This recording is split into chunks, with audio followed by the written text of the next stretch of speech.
थोड़ी ही देर में सभी बच्चे रेडी होकर नीचे हॉल में इकट्ठे हो चुके थे। सभी ने अपने साथ एक छोटा सा बैग कैरी कर रखा था, जिसमें उनके पर्सनल सामान थे। हॉर्स राइडिंग के लिए लगभग सभी एक्साइटेड थे। सब ने हॉर्स राइडिंग के लिए एक लॉन्ग बॉडी हैंगिंग पैंट और शर्ट पहन रखा था। इसके साथ ही सर पर टोपी थी, पैरों में स्ट्रॉन्ग स्नीकर्स थे ताकि उनकी हॉर्स राइडिंग कंफर्टेबल हो। आज बच्चों के साथ राहुल और ऐना भी जा रहे थे और तभी पीटर अपनी ड्यूटी को पूरा करते हुए सभी के लिए बहुत सारे स्नैक्स, खाने की चीज और जरूरत का सामान लेकर रेडी था, क्योंकि क्रिश ने उसे ऑर्डर दिया था। इसके साथ ही निक, गौरी, राका और याना भी उन लोगों के साथ जा रहे थे। कुल मिलाकर आज सभी एक पिकनिक पर जा रहे थे। क्रिश का हॉर्स राइडिंग ग्राउंड यहाँ से लगभग 1 घंटे की दूरी पर था और हमेशा की तरह सभी को ले जाने के लिए क्रिश ने एक बहुत ही बड़ी बस जैसी दिखने वाली वैनिटी वैन, जो कि अपने साथ बहुत ही सारी सुख सुविधाओं के साथ कई सारे लोगों को ले जाने की कैपेसिटी रखती थी, जिसमें एक खूबसूरत प्राइवेट केबिन जो दिखने में एक बेडरूम की तरह था, वो भी अटैच था। इसके साथ ही इसमें टॉयलेट, वॉशरूम, हर चीज की सुविधा थी। इसके साथ ही यह एक बुलेट प्रूफ वैनिटी वैन थी, जिसकी कैपेसिटी लगभग एक छोटे से बम धमाके को सह जाने की थी। हालांकि आमतौर पर इस तरह की गाड़ियां बम ब्लास्ट को बर्दाश्त नहीं कर पाती, लेकिन यह वैनिटी वैन काफी गाड़ियों से काफी अलग थी। इसके साथ ही इस वैन में कई एडवांस फीचर थे जो वक्त आने पर काम आ सकते थे। इसे क्रिश ने स्पेशल अपनी फैमिली के लिए डिजाइन करवाया था और इसकी कीमत करोड़ों में थी। अब क्रिश के इशारे पर सभी बच्चे हंसते मुस्कुराते खेलते कूदते वैनिटी वैन में बैठ गए। नताशा और रॉकी को छोड़कर लगभग सभी बच्चे खुश थे। नताशा भी अपने दोस्तों को दिखाने के लिए उनकी खुशी के लिए हल्का मुस्कुरा रही थी। वैन में सभी के बैठने के बाद राका और क्रिश वैन में दाखिल हुए और क्रिश के आते ही सभी बच्चे अचानक ही शांत हो गए। क्रिश सभी को एक नजर देखकर अपने चेहरे पर कोई एक्सप्रेशन न लाते हुए वैन के आगे वाले हिस्से के प्राइवेट केबिन में चला गया।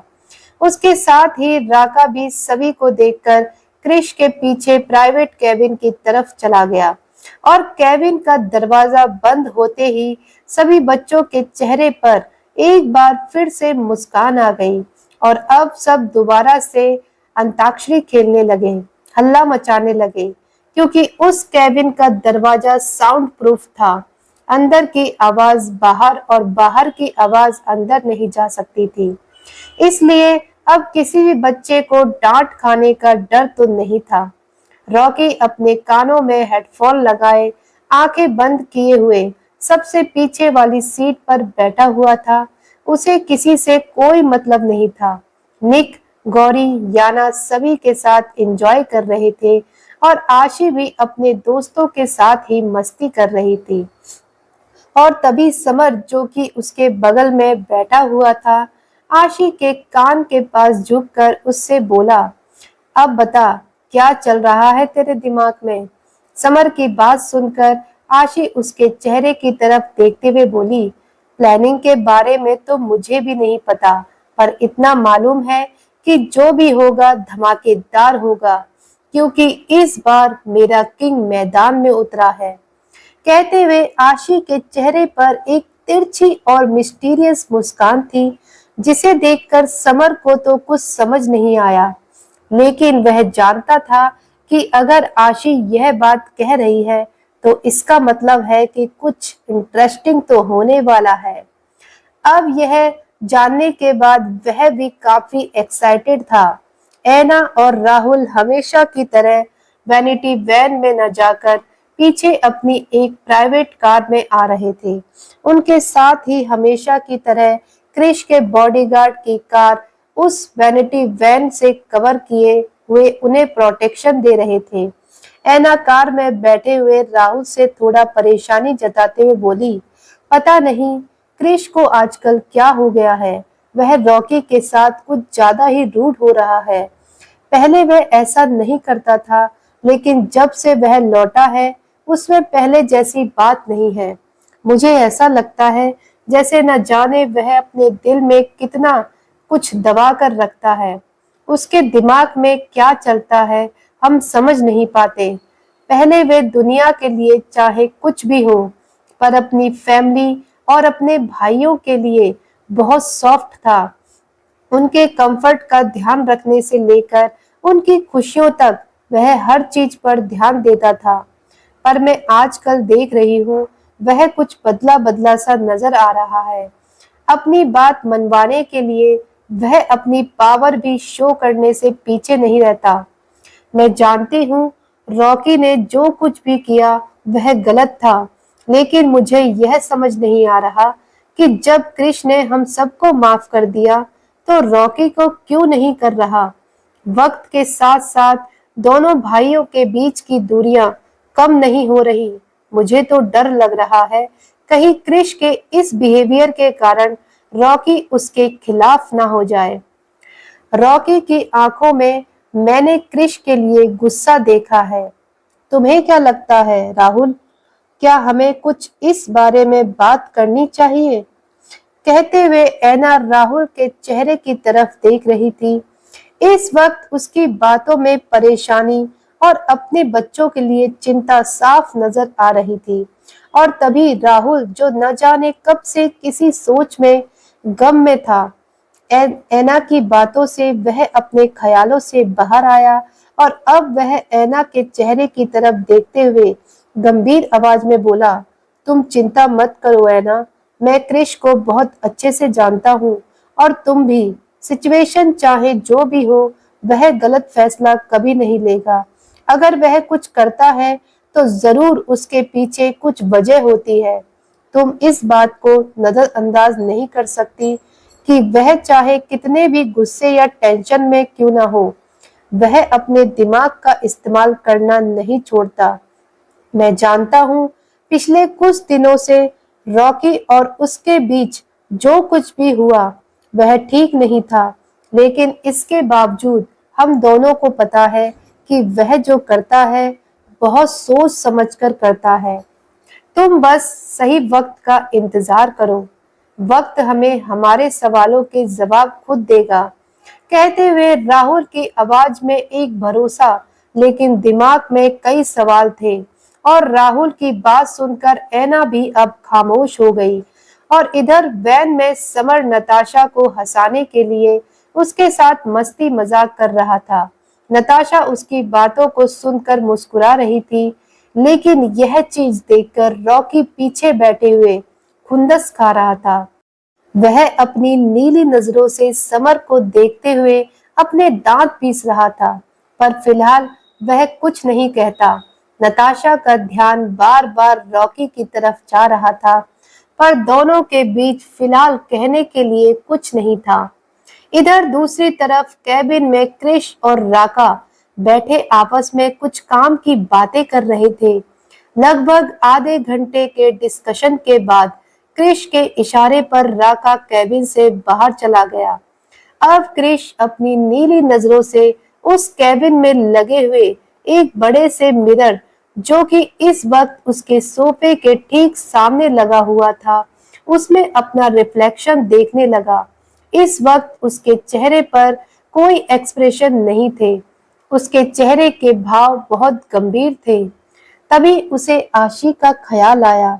आशी का ख्याल आते ही क्रिश के चेहरे के एक्सप्रेशन थोड़े नॉर्मल हुए और अब उसने अपना फोन निकालकर आशी को एक टेक्स्ट मैसेज भेजा। आशी, जो इस वक्त बाहर अपने दोस्तों के साथ मस्ती करने में बिजी थी, मोबाइल पर मैसेज का नोटिफिकेशन आते ही उसके चेहरे पर लाली छा गई। वह ब्लश करने लगी, क्योंकि क्रिश ने मैसेज में लिखा था, सिर्फ दोस्तों के साथ खेलती रहोगी या हस्बैंड के साथ भी खेलने का इरादा है? जल्दी अंदर आओ मेरे पास। इस मैसेज को पढ़ने के बाद आशी कहीं ना कहीं क्रिश की सोच का अंदाजा लगा सकती थी, जो समझकर उसे बहुत शर्म आ रही थी। उसने अपनी नजर उठाकर आसपास देखा, जहां उसके सभी दोस्त मस्ती कर रहे थे और उनके बीच से निकलकर जाने में आशी को काफी शर्म आ रही थी। लेकिन उसने क्रिश को मैसेज रिप्लाई किया, साइको, अभी यहाँ सब लोग बैठे हैं, मैं उनके बीच से नहीं आ सकती, मैं तुमसे बाद में बात करती हूँ, प्लीज अंडरस्टैंड। आशी के इस रिप्लाई को देखकर क्रिश का चेहरा डार्क हो गया। उसे आशी पर बहुत गुस्सा आने लगा था। उसके हाथों की मुट्ठियां कस गई थीं और अब वह बिना एक पल की देरी किए गुस्से से अपनी जगह से खड़ा हुआ और बाहर की तरफ निकल गया और अपने चेहरे पर डार्क ऑरा लिए गुस्से से सबके बीच से निकलकर आशी के पास आया। आशी अचानक क्रिश को अपने सामने देखकर हैरान रह गई। क्रिश के चेहरे के रिएक्शन देखकर उसे थोड़ी घबराहट भी होने लगी और तभी क्रिश गुस्से से अपने दांत पीसते हुए आशी के हाथ को पकड़कर झटके से उसे अपनी ओर खींचा और उसकी आंखों में आंखें डालकर अपने एक एक शब्द चबा चबा कर बोला, तुम्हारी हिम्मत कैसे हुई? जब मैंने तुम्हें अपने पास बुलाया तो तुम्हारी हिम्मत कैसे हुई मुझे मना करने की?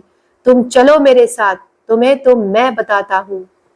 कहते हुए क्रिश ने अचानक ही उसे अपने कंधे पर उठा लिया।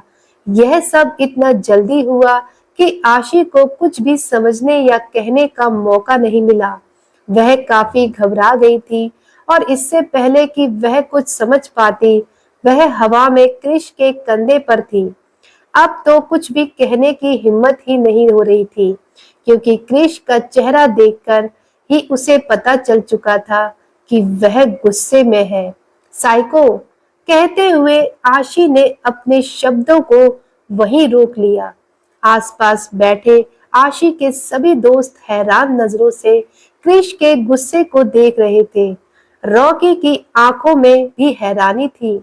अब क्रिश आशी को कंधे पर उठाए हुए जैसे ही वहां से जाने को हुआ, तभी अथर्व मामले की गंभीरता को समझते हुए जैसे ही क्रिश से कुछ कहने के लिए खड़ा हुआ, तभी क्रिश की नीली और जलती हुई आंखों को देखकर उसने घबराहट से अपनी नजर फेर ली और आगे कुछ भी कहने की हिम्मत नहीं कर पाया, क्योंकि वह जानता था अगर वह क्रिश को कुछ कहेगा तो बदले में सबको प्रॉब्लम हो सकती है और वह जानता है कि आशी को क्रिश कभी नुकसान नहीं पहुंचाएगा।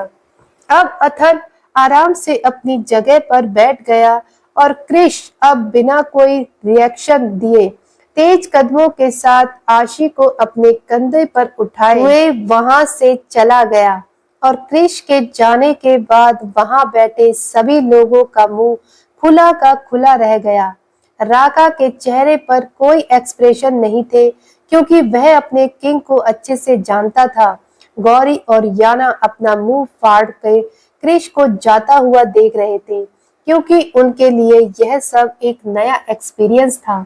लेकिन निक इस बात को ऐसे इग्नोर करता है जैसे उसने कुछ देखा ही नहीं, क्योंकि वह अपने भाई के एटीट्यूड को बहुत अच्छे से जानता था।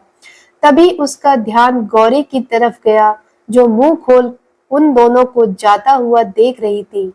अब निक ने अपने चेहरे पर बिना किसी एक्सप्रेशन के गौरी से कहा, मुंह बंद कर लो वरना मक्खी घुस जाएगी। और निक के ऐसा कहने पर गौरी अपने होश में आई। समर के माथे से पसीना छूट रहा था। नताशा भी क्रिश और आशी को जाते हुए देख रही थी। अब समर ने अपने चेहरे से पसीना पोंछते हुए धीरे से नताशा की तरफ झुककर कहा, ओ माय गॉड, जब यह आशी जानती है कि उसका ड्रैगन किंग हर वक्त मुंह खोल लोगों को जलाने के लिए बैठा रहता है, तो इसे क्या जरूरत है उसे छेड़ने की। अब तो कान्हा जी ही उसे बचा सकते हैं उसके ड्रैगन से। अब समर हाथ जोड़कर ऊपर आसमान की तरफ देखते हुए आशी के लिए मन्नत मांगते हुए बोला, हे कान्हा जी, उस फायरफ्लाई को उस ड्रैगन से बचाना बचाना ले देकर एक वही तो है जिससे मैं झगड़ा करता हूँ। मेरा मन नहीं लगेगा उसके बिना। कहते हुए समर के चेहरे पर पसीना था और नताशा मुस्कुराते हुए उसे टिश्यू पेपर देते हुए बोली, पसीना पोंछ लो और उसकी चिंता मत करो, वह अपने ड्रैगन को संभाल लेगी।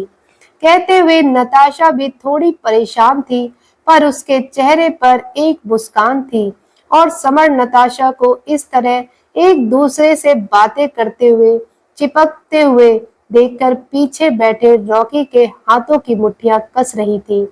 उसके तन बदन में आग लग रही थी। वह अपने दांत पीसने लगा और इधर दूसरी तरफ क्रिश के कैबिन में क्रिश आशी को अंदर लेकर आया और उसे अपने कंधे पर उठाए हुए अचानक ही उस कमरे में रखे हुए एक बड़े से बेड पर आशी को लाकर पटक दिया। साइको, कहते हुए आशी अगले ही पल घबराते हुए क्रिश की तरफ देखने लगी और पीछे की तरफ सरकने लगी। यह बेड काफी सॉफ्ट था। इतनी जोर से बेड पर पटक जाने के बाद भी आशी को बिल्कुल भी तकलीफ नहीं हुई थी। लेकिन आशी ने जब अपनी नजर उठाकर क्रिश की तरफ देखा तो उसकी आंखों में घबराहट साफ नजर आने लगी, क्योंकि क्रिश इस वक्त बहुत गुस्से में लग रहा था और अब वह घुटनों के बल अपना एक पैर बेड पर मोड़ते हुए आशी को अपनी नीली नजरों से घूरते हुए आशी के ऊपर झुका और अपने एक हाथ से आशी के जबड़े को पकड़कर अपने एक एक शब्द चबा चबा कर बोला, तुम्हारी इतनी हिम्मत फायरफ्लाई कि तुम मुझे इग्नोर करो। आखिर तुम्हारे अंदर इतनी हिम्मत आई कहां से? क्या तुम भूल रही हो कि मैं कौन हूँ, या आजकल मैं तुम्हारे साथ कुछ ज्यादा ही सॉफ्ट हो चुका हूँ, जो तुम्हारे अंदर से मेरा डर खत्म हो चुका है? डोंट टेल मी फायरफ्लाई कि तुम मेरा वह रूप दोबारा देखना चाहती हो, क्योंकि अगर तुम ऐसा चाहती हो तो यह रूप दिखाने में मुझे कोई प्रॉब्लम नहीं है, लेकिन तुम मेरे उस रूप को दोबारा देखकर मर न जाओ। बताओ फायरफ्लाई, आखिर चाहती क्या हो तुम? कहते हुए क्रिश आशी के चेहरे को जोर से दबाए हुए था और आशी अपनी आंखों में आंसू लिए क्रिश की मजबूत पकड़ को अपने चेहरे से हटाने की कोशिश कर रही थी, क्योंकि उसे काफी तकलीफ हो रही थी। वह इस वक्त क्रिश के नीचे लगभग छटपटा रही थी, लेकिन क्रिश की नीली आंखें जो इस वक्त गुस्से से पूरी तरह लाल हो चुकी थी, उसके हाथों और माथे की नसें उभर चुकी थी। तभी आशी क्रिश की पकड़ से खुद को छुड़ाने की कोशिश करते हुए बड़ी मुश्किल से उसके चेहरे की तरफ देखते हुए लड़खड़ाते शब्दों में बोली, साइको रुक जाओ, तुम मुझे हर्ट कर रहे हो, छोड़ो मुझे प्लीज। आशी की बातों को सुनकर क्रिश यूं ही उसके चेहरे को पकड़े हुए उसकी आंखों में देखते हुए गुस्से से अपने शब्दों को चबाते हुए बोला, यस माय लव, मैं तुम्हें हर्ट कर रहा हूँ क्योंकि तुमने मुझे हर्ट किया है। और बताओ ऐसा क्यों किया तुमने? पति हूँ तुम्हारा, क्या तुम्हें मेरे करीब आने के लिए भी किसी और से परमिशन लेने की जरूरत है? क्या मुझे तुमसे मिलने के लिए, तुम्हारे करीब आने के लिए दूसरों से इजाजत लेनी पड़ेगी? तुम्हें मेरी फिक्र नहीं है, तुम सिर्फ लोगों की परवाह करती हो। कहते हुए क्रिश गुस्से से आशी का चेहरा छोड़ दिया, पर ऐसा होते ही आशी अपने चेहरे को संभालते हुए आंखों में आंसू लिए क्रिश को देख रही थी। अब क्रिश अपने हाथों की मुट्ठियां कसके अपनी आंखें बंद करता है ताकि वह खुद को कूल डाउन कर सके, और उसने अपनी आंखें बंद किए हुए ही अपनी कठोर आवाज में आशी से कहा, आउट, जस्ट गेट आउट, इससे पहले कि मैं अपना आपा खो दूं, चली जाओ यहाँ से। कहते हुए क्रिश आशी से दूर हुआ और क्रिश की बातों को सुनकर आशी को अपने दिल में बहुत तकलीफ होने लगी थी। वह अपनी आंखों में आंसू लिए भरे हुए गले से क्रिश को आवाज देते हुए बोली, साइको, सॉरी, प्लीज मुझसे नाराज मत हो। मुझे बस थोड़ा सा अजीब लग रहा था, इसलिए मैं नहीं आई। लेकिन तुम जानते हो ना, मैं तुमसे बहुत प्यार करती हूँ। आशी की बातों को सुनकर क्रिश अपना चेहरा दूसरी तरफ घुमाते हुए उससे दूर होते हुए अपनी कठोर और कोल्ड वॉइस में बोला, नहीं फायरफ्लाई, तुम मुझसे प्यार नहीं करती। अगर करती तो मेरे पास आने से पहले 100 बहाने नहीं बनाती, बल्कि सबको इग्नोर करके तुम डायरेक्ट मेरे पास आती। क्योंकि प्यार में कोई लिमिट नहीं होती, जैसे मेरे लिए नहीं है तुमसे पहले कोई बाउंड्री। क्योंकि अगर प्यार होता तो तुम्हारे लिए सबसे ज्यादा इम्पोर्टेंट मैं होता, मेरा प्यार होता। लेकिन ऐसा नहीं है, क्योंकि तुम मुझसे प्यार नहीं करती। इसलिए खबरदार जो आज के बाद यह प्यार शब्द मेरे सामने बोला। कहते हुए क्रिश आशी से दूर होकर सामने वॉल की तरफ एक बटन को प्रेस करता है और उस बटन के प्रेस होते ही वह बॉल पूरी तरह रोटेट होकर पलट जाती है और उसके पीछे से एक बड़ा सा वॉर काउंटर सामने आता है, जहां बहुत सारी महंगी महंगी वाइन और शराब रखी हुई थी। अब क्रिश उसमें से एक वाइन की बोतल निकालकर उसमें मुंह लगाकर पीने लगा और तभी आशी, जो बेड पर लेटे हुए क्रिश की बातों को सुनकर बहुत ही ज्यादा हैरान और हर्ट हो रही थी, अपनी आंखों में आंसू लिए क्रिश को जाता हुआ देख रही थी। और तभी उसने जब क्रिश को शराब पीते हुए देखा तो उसे अपने दिल में बहुत ज्यादा दर्द होने लगा। वह तुरंत ही अपनी जगह से खड़े होकर दौड़ते हुए जाकर क्रिश को पीछे से हग कर लेती है। क्रिश अचानक ही आशी के बाजू की पकड़ अपनी कमर पर महसूस कर अपनी आंखें बंद कर लेता है और अपने दूसरे हाथ से आशी के हाथ को अपनी कमर से हटाने लगा। उसने कुछ ही सेकंड में आशी के हाथ को अपनी कमर से हटा दिया और अब वह अपने कदम आगे बढ़ा चुका था। क्रिश को ऐसा करते हुए देखकर आशी को और भी ज्यादा दुख होने लगा। उसकी आंखों में आंसू और भी ज्यादा बहने लगे और आशी, वह दौड़ते हुए एक बार फिर क्रिश के पास आई गई और उसके सामने खड़ी होकर अपनी आंखों में आंसू लिए भरे हुए गले से बोली, सॉरी साइको, प्लीज मुझे माफ कर दो ना। आगे से ऐसी गलती कभी नहीं होगी, पक्का प्रॉमिस। देखो मैं कान पकड़कर तुमसे माफी मांगती हूँ। कहते हुए आशी ने अपने कान पकड़ लिए। ऐसा करते हुए आशी इस वक्त बहुत ही ज्यादा क्यूट लग रही थी। लेकिन क्रिश उसे एक नजर देखकर उसे इग्नोर करते हुए इसी तरह वाइन पीते हुए उस कैबिन से बाहर जाने लगा। इस वक्त उसके चेहरे के एक्सप्रेशन काफी ज्यादा रूड और नाराजगी भरे थे। ऐसा करते हुए देखकर आशी जल्दी से रोते हुए दौड़कर एक बार फिर क्रिश के पास गई और उसका हाथ पकड़कर उसे आगे बढ़ने से रोक लिया। और अचानक आशी के ऐसा करने से क्रिश ने झटके से उसका हाथ झटक दिया। मुझे जाने दो फायरफ्लाई, डोंट टच मी। अगर तुम जाना चाहती हो अपने दोस्तों के पास तो जाओ, वैसे भी तुम्हें मेरी जरूरत नहीं है, मेरी फिक्र नहीं है, तो इस तरह मुझसे चिपकने का नाटक बंद कर दो। कहते हुए क्रिश वहां से जाने को हुआ, लेकिन आशी क्रिश के हाथ झटकने के कारण खुद को संभाल नहीं पाई थी और अचानक ही वह फर्श पर गिर गई। अब उसे क्रिश की बातें दिल के अंदर तक घायल कर रही थी। उसकी आंखों में अभी भी आंसू थे। वह फर्श पर गिरी थी और फर्श को देख रही थी। जब उसे यह महसूस हुआ कि क्रिश जा रहा है तो उसने अपने भरे हुए गले से कहा, वह कहते हैं हमें उनकी जरूरत नहीं, वह कहते हैं हम उनकी मोहब्बत में जान नहीं दे सकते। हम डरते हैं कि वह बहुत रोएंगे हमें आजमाने के बाद।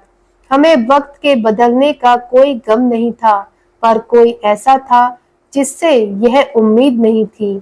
कहते हुए आशी के चेहरे पर फीकी सी सर दर्द भरी मुस्कान थी और आशी के शब्दों को सुनकर क्रिश के चलते हुए कदम रुक गए।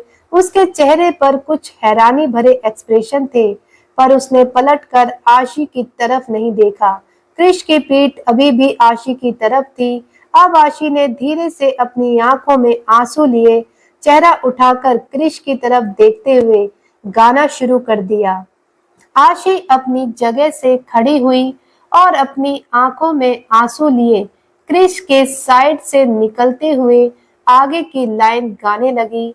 आशी ने क्रिश की तरफ देखते हुए अपनी आंखों में इमोशन लिए कहा, आशी क्रिश के सामने आई। वह उसके कंधे पर हाथ रखने वाली थी, पर कुछ सोचकर उसने अपने हाथ हवा में ही रोक लिए और अब वह अपना चेहरा दूसरी तरफ करते हुए अपने आंसू अपने हाथों से पोंछते हुए गाने लगी। आशी वहां से वापस सोफे के पास चली गई और अब वह सोफे पर बैठकर उसके हेड रेस्ट पर अपना चिन रखकर गाने की आगे लाइन गाने लगी।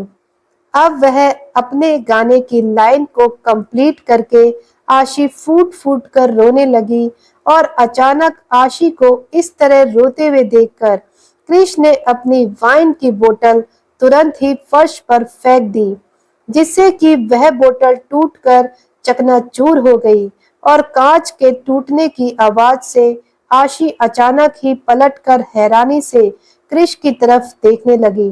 तभी क्रिश तेज कदमों के साथ आशी के पास आया। इससे पहले कि आशी कुछ समझ पाती, क्रिश ने झटके से उसके पैर पकड़कर खींचकर उसे सोफे पर लिटा दिया और अगले ही पल उसके ऊपर आ गया। आशी क्रिश के ऐसा करने से हैरान थी। उसे अभी कुछ भी समझ नहीं आया। उसकी आंखों से अभी भी आंसू बह रहे थे। तभी क्रिश ने उसके होठों पर हाथ रख दिया और उसे किस करना शुरू कर दिया। वह उसके लोअर लिप्स को काफी जोर जोर से किस करने लगा और उसने आशी के सर के पीछे अपने हाथ से होल्ड कर रखा था। अब आशी अभी भी हैरान अपनी जगह पर जमी हुई थी। उसकी आंखें फटी की फटी रह गई थी और क्रिश उसकी आंखों में देखते हुए उसे किस कर रहा था। आशी के चेहरे पर शॉकिंग रिएक्शन देखकर क्रिश उसे देख रहा था, लेकिन उसने आशी के होठों पर किस करना जारी रखा। लगभग 10 मिनट तक वह उसे लगातार किस कर रहा था। उसने धीरे से आशी को फ्रेंच किस किया। क्रिश को अचानक अपने पास महसूस कर आशी को थोड़ा सुकून महसूस हुआ। उसके हाथ अपने आप क्रिश के बालों में चलने लगे, लेकिन ऐसा होते ही अचानक क्रिश अपने होश में आया। दरअसल उसने जब तक जो किया वह अपने दिल के जज्बातों से हार कर किया था, लेकिन उसका गुस्सा अभी भी कम नहीं हुआ था। आशी के रिएक्शन को समझकर वह जल्दी से आशी के होठों को छोड़ देता है और अब उसने अपना चेहरा आशी के चेहरे से थोड़ा दूर किया। अचानक क्रिश को खुद से अलग होते हुए देखकर आशी नासमझी और हैरानी से उसे देखने लगी, क्योंकि उसे समझ नहीं आया क्रिश अचानक रुक क्यों गया। और आशी के चेहरे के शॉकिंग रिएक्शन देखकर क्रिश उसे अपनी ठंडी निगाहों से देखते हुए अपनी कर्कश आवाज में बोला, अगर तुम मुझसे सच में प्यार करती हो तो इसे प्रूफ करो। यह सुनकर आशी अपने चेहरे पर सीरियस एक्सप्रेशन लाते हुए क्रिश की आंखों में देखते हुए बिना किसी हेजिटेशन के बोली, जान दे दूं? यह सुनकर क्रिश के चेहरे के रिएक्शन काफी डार्क हो गए। उसने अगले ही पल आशी के बालों को अपनी मुट्ठी में जकड़ते हुए उसे थोड़ा खींचते हुए चेहरे को ऊपर उठा दिया। आह की आवाज के साथ आशी की सिसकी निकली, लेकिन वह अभी भी क्रिश की आंखों में देख रही थी। तभी क्रिश अपनी डार्क आंखों से उसे घूर कर देखते हुए अपने एक एक शब्द चबा चबा कर बोला, कोशिश भी मत करना, जान ले लूंगा तुम्हारी। अगर तुमने अपने आप को एक खरोच भी लाने की कोशिश की तुम्हारा यह जिस्म तुम्हारा नहीं, मेरी अमानत है। यह मेरी प्रॉपर्टी है। सिर्फ तुम्हारा जिस्म ही नहीं, तुम्हारा जीवन और तुम्हारी आत्मा भी मेरी है। कहते हुए क्रिश की आंखों में एक जुनून और पागलपन नजर आ रहा था, जिसे देखकर आशी उसकी आंखों में देखते हुए कंफ्यूजन होकर बड़े ही सीरियस फेस के साथ बोली, तो क्या चाहते हो मुझसे? और आशी की बात सुनकर क्रिश यूं ही उसके बालों को पकड़ते हुए उसके चेहरे के पास अपना चेहरा लाते हुए उसकी आंखों में आंखें डालकर आशी से कुछ कहा, जिसे सुनकर आशी की आंखें हैरानी से बड़ी हो गई और अपनी बातों को पूरी करने के बाद क्रिश उसके चेहरे की तरफ देखते हुए बोला, 24 घंटे का वक्त है तुम्हारे पास। साबित करो कि कितना प्यार करती हो तुम मुझसे। और अगर साबित नहीं कर पाई तो तुम तो हमेशा मेरी ही रहोगी, पर मैं तुम्हारा नहीं रहूंगा। देखता हूँ तुम्हारी सिर्फ बातें बड़ी है या तुम्हारे दिल में मेरे लिए फीलिंग भी उतनी ही बड़ी है। और क्रिश की बातों को सुनकर आशी की आंखें हैरानी से फैल गईं, लेकिन फिर भी वह उसकी आंखों में देखते हुए अपने चेहरे पर थोड़ा कॉन्फिडेंस और एटीट्यूड लाते हुए बोली, और अगर मैंने यह साबित कर दिया तो आज के बाद तुम कभी भी मेरे प्यार पर उंगली नहीं उठाओगे, वादा करो। और यह सुनने के बाद क्रिश अपने चेहरे पर डेविल स्माइल लाते हुए हाँ में सिर हिलाता है, पर याद रहे सिर्फ 24 घंटे हैं और तुम्हारा टाइम स्टार्ट होता है अब। कहते हुए क्रिश अपने हाथों में पहनी हुई घड़ी आशी की तरफ घुमा दी, जिसमें इस वक्त सुबह के 11:30 बज रहे थे। अब आशी ने धीरे से हाँ में सिर हिलाया, यानी उसे यह चैलेंज मंजूर है। आशी के चैलेंज एक्सेप्ट करते ही क्रिश ने झटके से उसकी शर्ट को उसके जिस्म से अलग कर दी, जो देखकर आशी हैरान रह गई। क्रिश उसके बालों को छोड़कर उसे यूं ही सोफे पर लेटाए हुए ही उसके माथे पर और लिप्स पर किस करते हुए बोला, ज्यादा मत सोचो, तुम अभी भी मेरी वाइफ हो और तुम्हारे करीब आने का मुझे पूरा हक है, लेकिन अब तुम्हें साबित करना है कि तुमने मुझे कितना हक दिया है। और क्रिश की बातों को सुनकर आशी कोई रिएक्शन नहीं देती, वह अपनी आंखें बंद कर लेती है। क्रिश एक बार फिर उसके पूरी ऊपर बॉडी पर किस करते हुए अपनी मनमानी करने लगा। वह उसके साथ खेलने लगा, जिससे वह बहुत एंजॉय कर रहा था। कहीं ना कहीं आशी भी एंजॉय कर रही थी, क्योंकि वह भी क्रिश से बहुत प्यार करती थी। क्रिश ने अपने बदन में भी शर्ट रिमूव कर दी। अब दोनों ही एक दूसरे को महसूस कर रहे थे। आखिर क्रिश ने क्या चैलेंज दिया है आशी को? क्या क्रिश के चैलेंज को पूरा कर पाएगी आशी? कैसे साबित करेगी वह क्रिश के लिए अपना प्यार? दोस्तों, कहानी आप लोगों को कैसी लग रही है, कमेंट करके जरूर बताएं और साथ ही वीडियो को लाइक अवश्य करें। दोस्तों, आगे की कहानी पढ़ने और सुनने के लिए जुड़े रहिए हमारे चैनल डीएल हिंदी स्टोरी पर। अब मिलते हैं अगली वीडियो में अगले एपिसोड के साथ। तब तक के लिए धन्यवाद।